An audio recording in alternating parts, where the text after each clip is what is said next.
हम मंडल आयोग के पूर्व क्या घटित हुआ ज़्यादा इस पर उतनी चर्चा नहीं करेंगे। हमारी चर्चा का विषय है मंडल आयोग की रिपोर्ट क्या है, और जब रिपोर्ट लागू होती तो उसके बाद क्या होता है, क्या स्थितियां बदलती हैं। जैसा मैंने कहा, राजनीतिक बदलाव भारी। एक तरीके से 1967 में जैसे राजनीतिक भूचाल की बात हुई चुनाव को लेकर, उसी तरह मतदाताओं के, वोटरों के आंकड़ों को लेकर, वोटरों के मतदान को प्रभावित करने को लेकर, ये भी एक राजनीतिक भूचाल की ही घटना थी, भूचाल जैसी ही घटना थी। मंडल आयोग की रिपोर्ट का क्रियान्वयन और उसके बाद यदि हम इसका थोड़ा सा पृष्ठभूमि जानें तो हम जाते हैं संविधान निर्माताओं की ओर।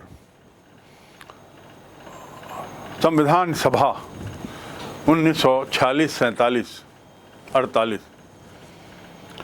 उन्होंने जो कल्पना की थी भारत में समानता की, भारतीय समाज में समानता की, और उस समानता को लाने के लिए पिछड़े वर्गों के उत्थान की, तो उन संविधान निर्माताओं की कल्पना, उसके अनुरूप भारतीय संविधान में समाज के पिछड़े वर्गों के लिए आर्थिक और शैक्षणिक विकास और परंपरागत सामाजिक पिछड़ापन दूर करने के उद्देश्य से कुछ संवैधानिक संरक्षणों का प्रावधान है।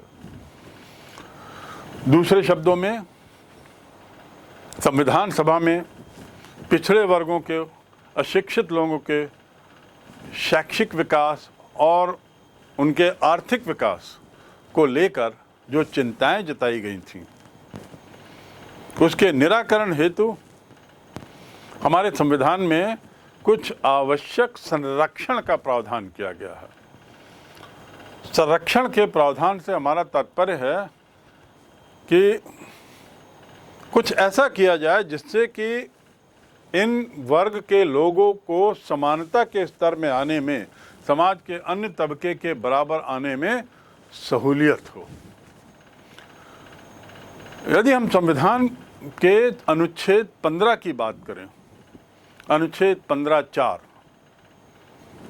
आर्टिकल 15(4), तो उसके अंतर्गत ये व्यवस्था की गई है कि शासन समाज के उन वर्गों की उन्नति के लिए विशेष व्यवस्था करेगा।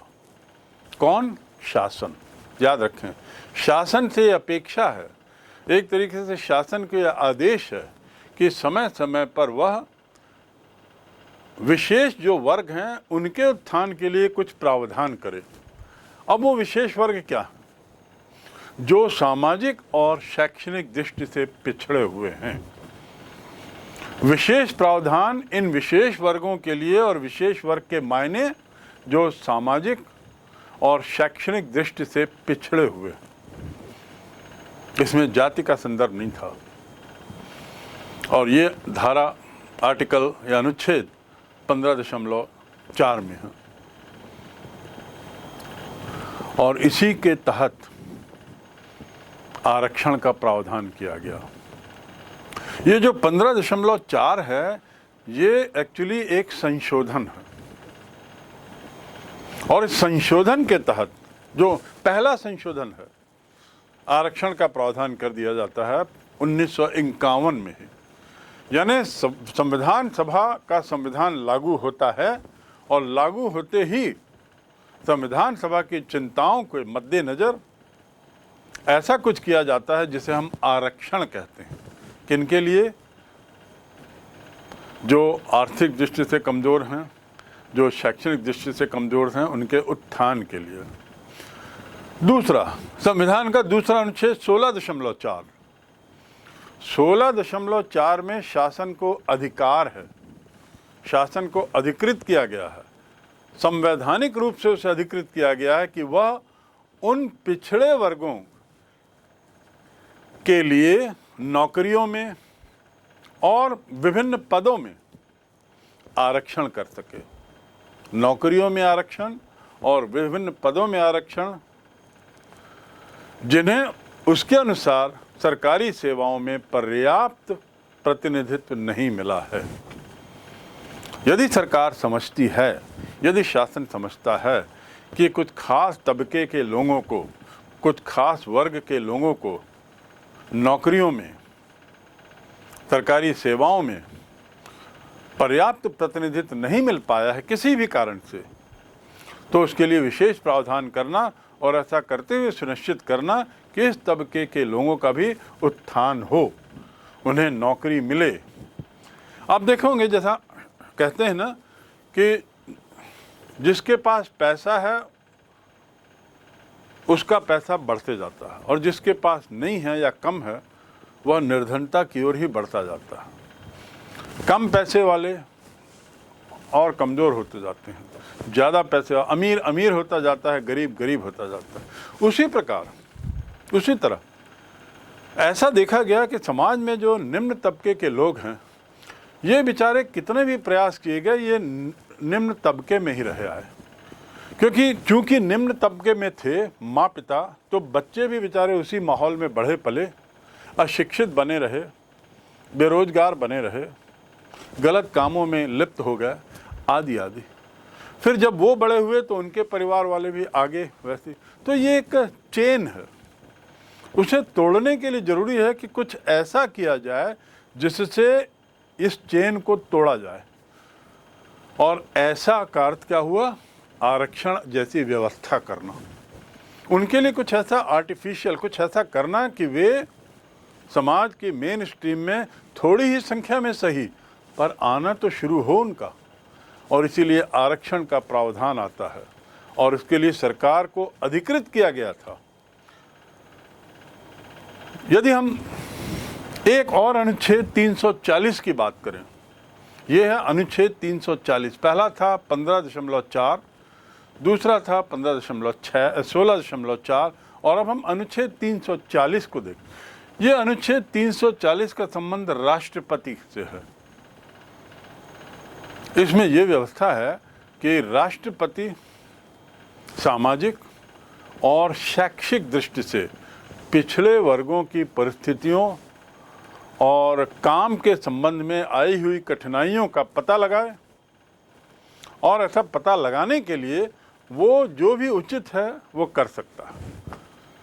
ध्यान रखें, यहाँ पे पुनः आर्थिक और सामाजिक और शैक्षिक दृष्टि से पिछड़े वर्गों की कठिनाइयों को आइडेंटिफाई करने के लिए राष्ट्रपति उचित कार्रवाई कर सकता है, और उचित कार्रवाई के मायने हैं कुछ आयोग आदि बना सकता है जो इनकी समस्याओं का अध्ययन करे, निराकरण के सुझाव दे और एक दिशा दे जिससे कि समाज में समानता का विस्तार हो।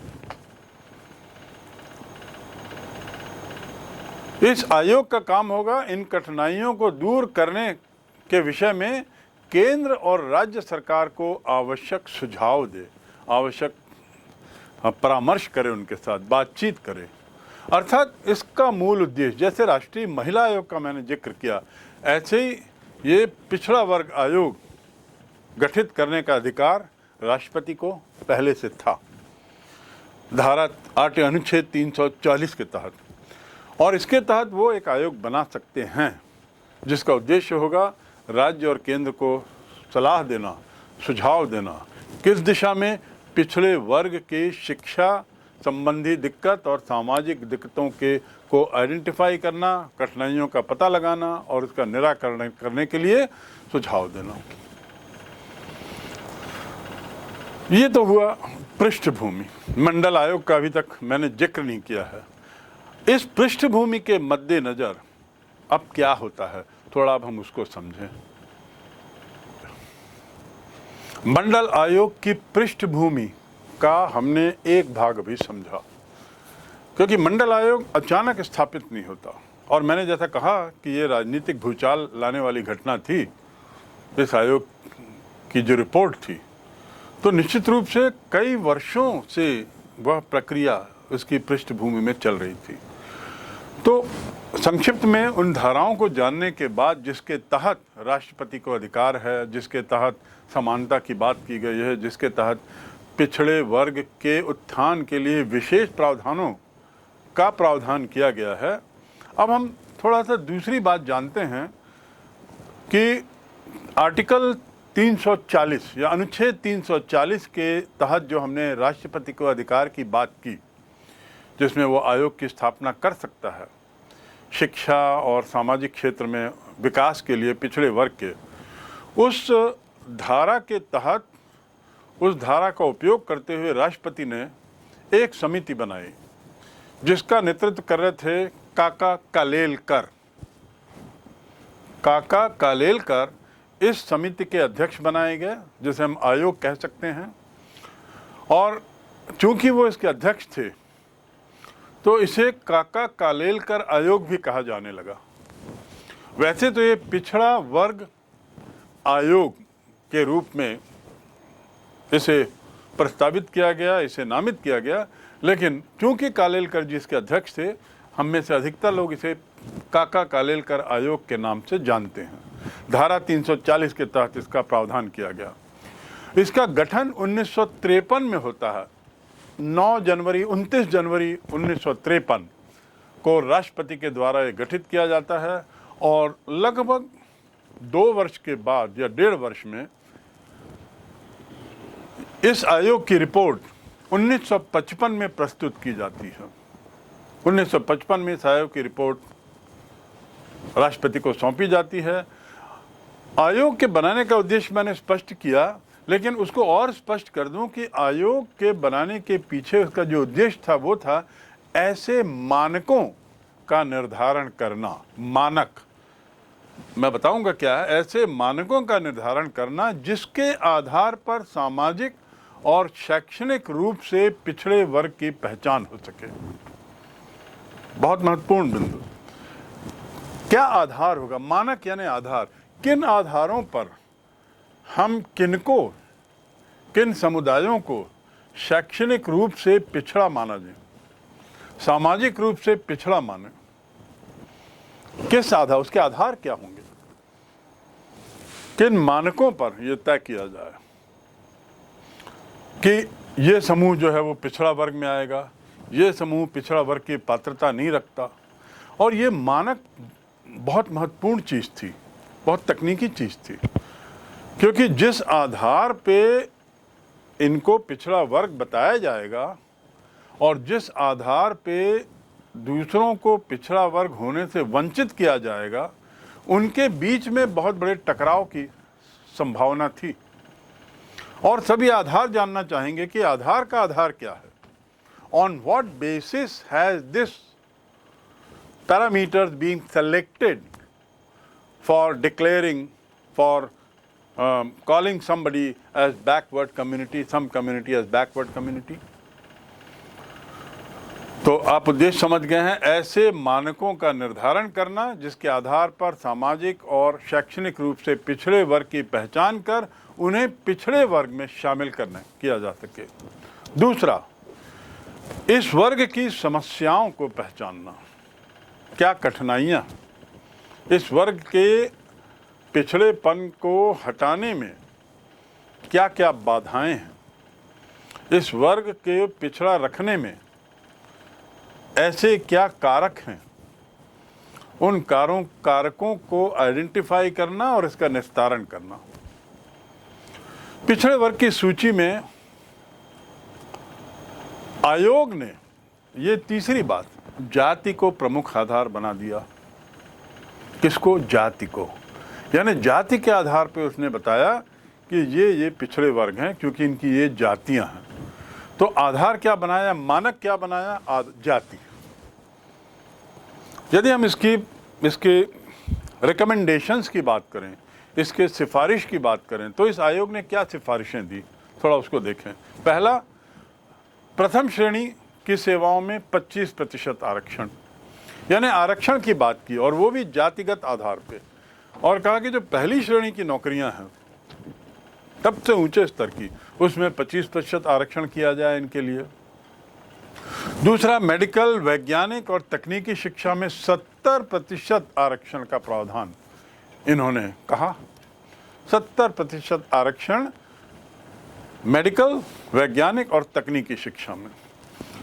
तीसरी इनकी संस्कृति थी कि दूसरी श्रेणी के सेवाओं में 33.5% आरक्षण, और तीसरी और चौथी श्रेणी के कर्मचारियों के लिए 40% आरक्षण पिछड़ा वर्ग के लोगों के लिए, और अंतिम था एक नए मंत्रालय की स्थापना जिसका उद्देश्य होगा पिछड़ा वर्ग का कल्याण। आयोग द्वारा पिछड़े वर्ग के कल्याण के लिए एक अलग से मंत्रालय बनाए जाने का प्रावधान या बनाए जाने की सिफारिश की जाती है।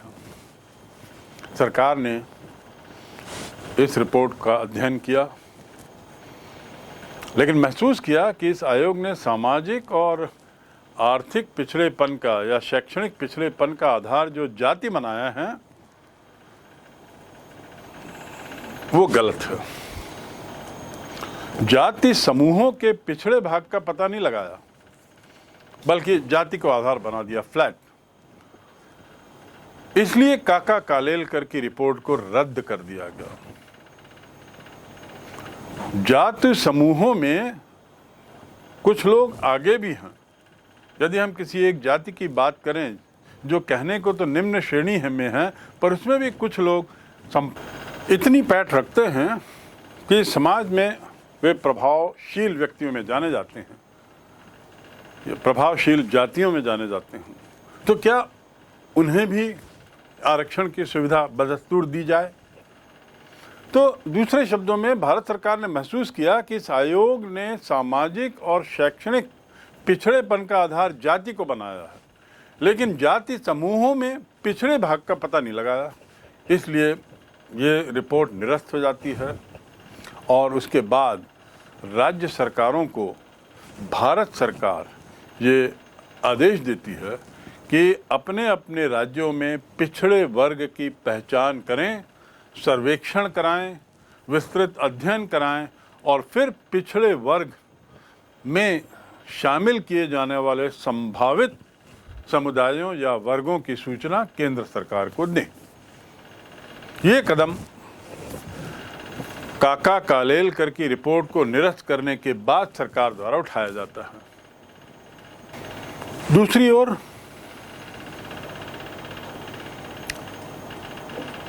केंद्र सरकार राष्ट्रपति के जरिए स्वयं एक आयोग गठित करती है और यह आयोग कहलाता है मंडल आयोग। तो इस प्रकार अभी तक जो मैंने बताया वह मंडल आयोग की स्थापना की पृष्ठभूमि थी। मंडल आयोग के आने के पूर्व संबंधित विषय में हुई घटनाओं का एक संक्षिप्त विवरण था, लेकिन अब सीधा हम बिंदु पर आते हैं और वह है मंडल आयोग। 1 जनवरी 1979 राष्ट्रपति आयोग गठित करते हैं, वही धारा 340 के तहत, अनुच्छेद 340 के तहत, और उसकी अध्यक्षता की जिम्मेदारी दी जाती है बिहार के भूतपूर्व मुख्यमंत्री बीपी मंडल। क्योंकि बीपी मंडल के नाम बीपी मंडल इस आयोग के अध्यक्ष थे, इसीलिए इसे मंडल आयोग कहा जाने लगा। जैसे पूर्व के आयोग को कालेलकर आयोग कहा गया, तो इस तरह ये मंडल आयोग। इस मंडल आयोग में कुछ और सदस्य थे जिनके नाम आप ये देख लीजिए। LR नायक, दीवान मोहनलाल, न्यायमूर्ति RS भोला, और चौथा नाम है K सुब्रमण्यम। कुल 5 लोग इस आयोग के सदस्य थे। अब इस आयोग ने क्या सिफारिशें की, क्या प्रस्ताव रखे अपने अध्ययन के बाद, अपनी सिटिंग के बाद? पहला, 27% आरक्षण पिछड़े वर्गों के लिए, 27%। दूसरा, पदोन्नति में भी 27% आरक्षण का प्रावधान। तीसरा, राज्य सरकार की सेवाओं और राज्य सरकार से अनुदान प्राप्त निजी संस्थाओं में भी आरक्षण का प्रावधान हो। राज्य सरकार की सेवाओं में और राज्य सरकार से जो निजी संस्थाएं अनुदान पाती हैं, ग्रांट मिलता है जिन्हें, वहाँ भी ये प्रावधान लागू होना चाहिए। विश्वविद्यालय और कॉलेजों में प्रवेश में भी आरक्षण का प्रावधान मंडल आयोग में होता है, तो ये इसका चौथा बिंदु था। शैक्षणिक संस्थाओं में भी आरक्षण, और पांचवा आयु सीमा में छूट। विभिन्न पदों के लिए विभिन्न जगहों में आयु सीमा में छूट का प्रावधान इस समिति द्वारा किया जाता है, इस आयोग द्वारा किया जाता है।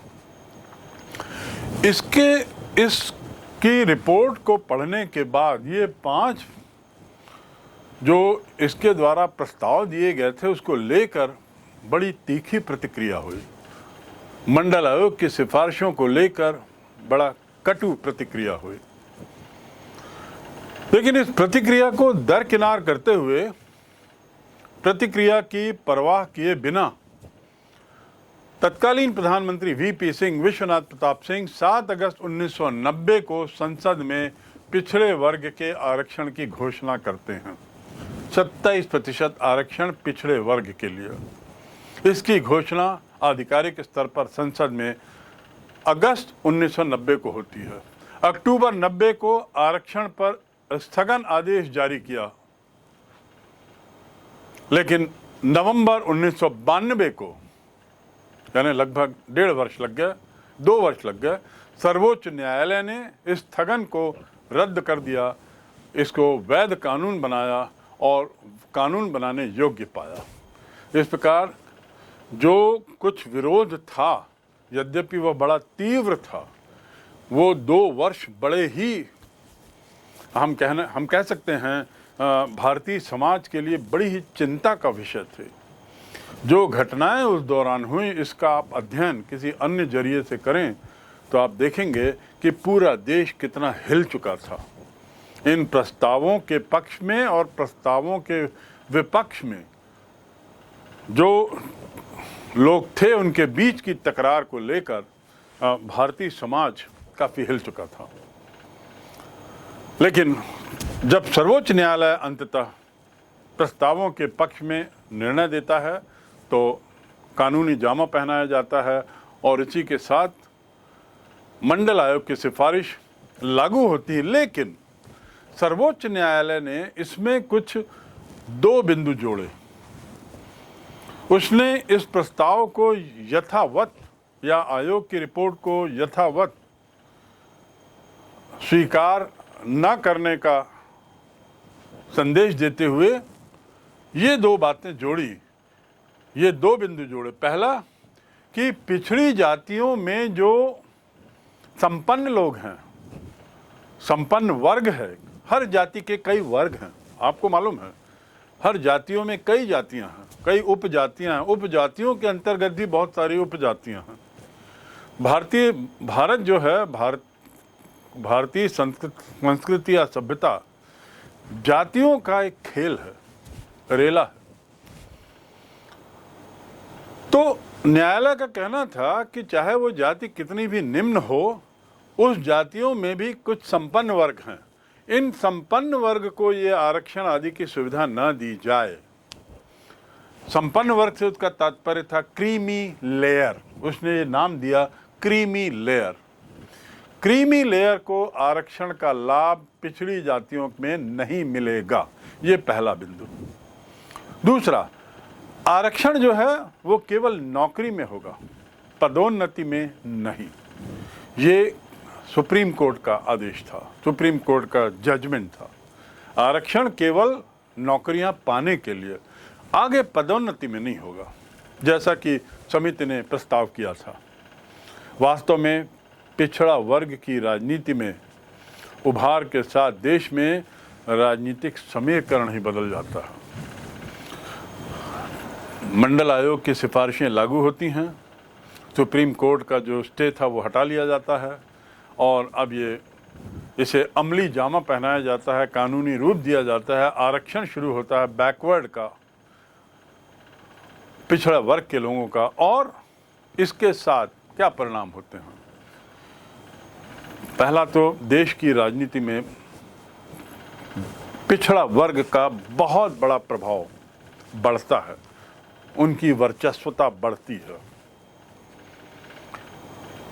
राजनीतिक मामले में, और इससे राजनीतिक समीकरण ही बदल जाता है। दूसरा प्रभाव, नौकरी में आरक्षण के सवाल पर रिजर्वेशन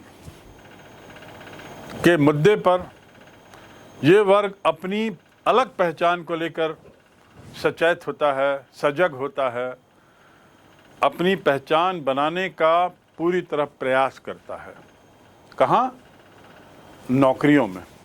यानी 27% आरक्षण का जो प्रावधान किया गया था, अब ये पिछड़ा वर्ग एक योजनाबद्ध तरीके से इस लाभ का पूरा इस प्रावधान का पूरा लाभ उठाने का प्रयास करता है, जो स्वाभाविक है, क्योंकि प्रावधान इसीलिए किया गया था और उन्हीं के लिए किया गया था।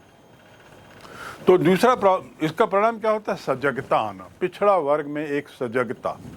और तीसरा, विभिन्न पार्टियों के द्वारा अब पिछड़ा वर्ग को लामबंद करने का प्रयास, ये बहुत महत्वपूर्ण था। विभिन्न दलों द्वारा पिछड़ा वर्ग की अहमियत को महसूस करना और उन्हें अपने खेमे में, अपने पाले में लेने की कोशिश करना, उन्हें लुभाने की कोशिश करना। ये सब का परिणाम क्या होता है कि भारतीय राजनीति में एक बहुत बड़ा परिवर्तन देखा जाता है। तो इस प्रकार हम देखते हैं कि कुल मिलाकर मंडल आयोग की पृष्ठभूमि क्या थी, किस परिस्थितियों में और कैसे मंडल आयोग की सिफारिशें आईं और फिर वो लागू हुईं। इतना तय है कि मंडल आयोग की सिफारिशों के बाद पिछड़ा वर्ग जो है वह अपनी अहमियत महसूस कर रहा, और जो भारतीय संविधान में जो समानता का जो प्रावधान किया गया है, क्योंकि असमानता बहुत गहरे पैठ थी भारत में, तो उसको समानता, पूरे समाज को एक समान स्तर में लाने में निश्चित रूप से इन प्रावधानों ने बखूबी एक सफलतापूर्वक कार्य किया है, अपनी भूमिका निभाई है। दलितों या कमजोर वर्गों की आंदोलन से जुड़ी गतिविधियों की जानकारी के बाद अब हम एक ऐसे आंदोलन की ओर बढ़ते हैं, एक ऐसे आंदोलन को समझने की कोशिश करते हैं जिसे कहते हैं उपभोक्ता संरक्षण आंदोलन। उपभोक्ता संरक्षण आंदोलन, क्या मायने हैं उपभोक्ता? उपभोक्ता को अंग्रेजी में कहते हैं कंज्यूमर। कंज्यूमर, उपभोक्ता उस व्यक्ति को कहते हैं जो वस्तुओं का उपभोग करता है, वस्तुओं का उपयोग करता है। हम बाजार में जब कुछ चीज़ें खरीदते हैं तो हम उपभोक्ता के रूप में खरीदते हैं, हम उस प्रोडक्ट के उपभोक्ता हैं क्योंकि उसका हम उपभोग करते हैं।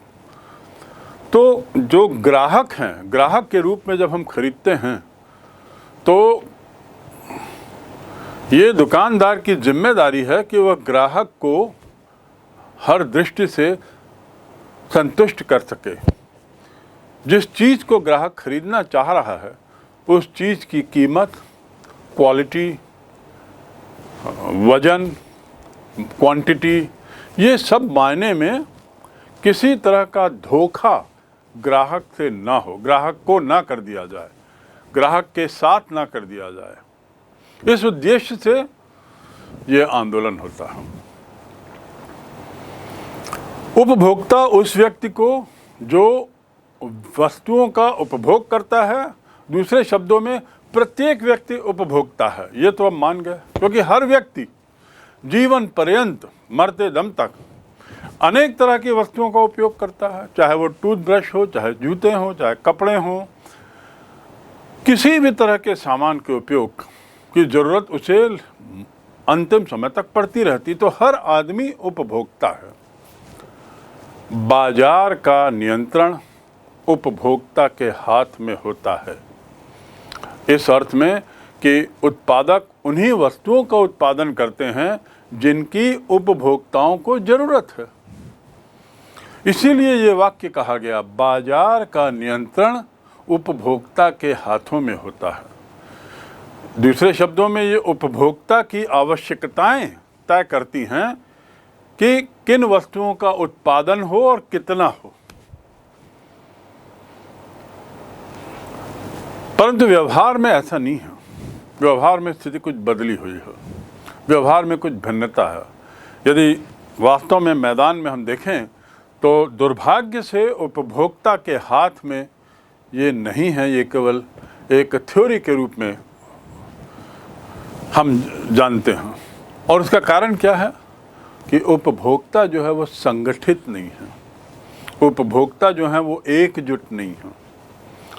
यदि एक उपभोक्ता के साथ दुकानदार धोखा कर दे तो उसके पास कोई चारा नहीं सिवाय उस धोखे को निगल जाने के, गटक जाने के, धोखे को भुला देने के। दुकानदार पैसा लेके चल बनता है, उसकी कोई नैतिक जिम्मेदारी अभी तक नहीं थी जिसके आधार पर सुनिश्चित किया जा सके कि दुकानदार यदि गलत कर रहा है तो उस पर कुछ कार्रवाई हो। कुल मिलाकर कहने का उद्देश्य यह है कि चूंकि उपभोक्ता संगठित नहीं है, चूंकि उपभोक्ताओं का कुछ ऐसा प्लेटफॉर्म या फोरम नहीं है जहां वे अपने साथ हुए धोखे की शिकायत कर सकें, उसका हल निकाल सकें, समस्या का निराकरण कर सकें, उसके विपरीत जो दुकानदार है, जो उत्पादक है, वो संगठित है। जबकि संगठित होने की ज़रूरत उपभोक्ताओं को है, और यदि ये संगठित रहेंगे तो उत्पादक अपने आप सही उत्पादन करेंगे। लेकिन यहाँ उल्टा हम देखते हैं, समाज में आप पाएंगे कि जो कंपनियां हैं, जो दुकानदार हैं, उनके अपने अपने संगठन बने हुए हैं, चाहे वो किसी भी रूप के संगठन हो, किसी भी तरह के उत्पादनों के संगठन हो। चूंकि उपभोक्ता असंगठित है, इसलिए उत्पादक वर्गों द्वारा उपभोक्ताओं के हितों की उपेक्षा होती रही है, और ऐसे में जरूरी हो जाता है कि उपभोक्ता के हितों की रक्षा के लिए कुछ किया जाए। तो अब आप समझ गए होंगे कि उपभोक्ता संरक्षण की जरूरत क्यों पड़ी। उपभोक्ता अलग अलग तरीके से उसके द्वारा उस पर जो धोखा हुआ है उसको वे व्यक्त करते थे अपने परिवार में, अपने दायरे में, अपने आसपास, लेकिन उस पर प्रतिक्रिया भी करते थे। लेकिन वह प्रतिक्रिया इस स्तर पे नहीं होती थी जो कि उत्पादक को बाध्य कर सके अपने को ठीक करने के लिए।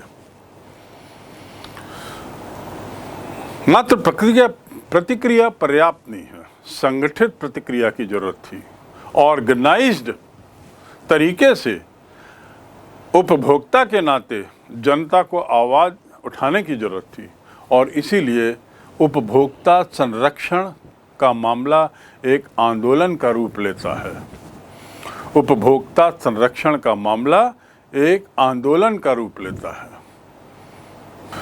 दूसरे शब्दों में, उपभोक्ता संरक्षण आंदोलन का भी एक लंबा इतिहास है।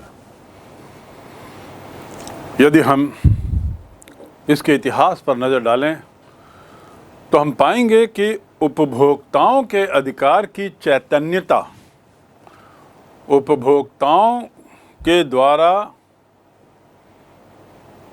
एक सक्षम प्लेटफॉर्म बनाने की आवश्यकता द्वितीय विश्व युद्ध के आसपास पैदा हुई। 1940-45 के आसपास के काल में महसूस किया गया कि उपभोक्ताओं के भी कुछ अधिकार होने चाहिए, उपभोक्ताओं के लिए भी कुछ संगठन होना चाहिए, उपभोक्ताओं के हितों की रक्षा के लिए कुछ होना चाहिए।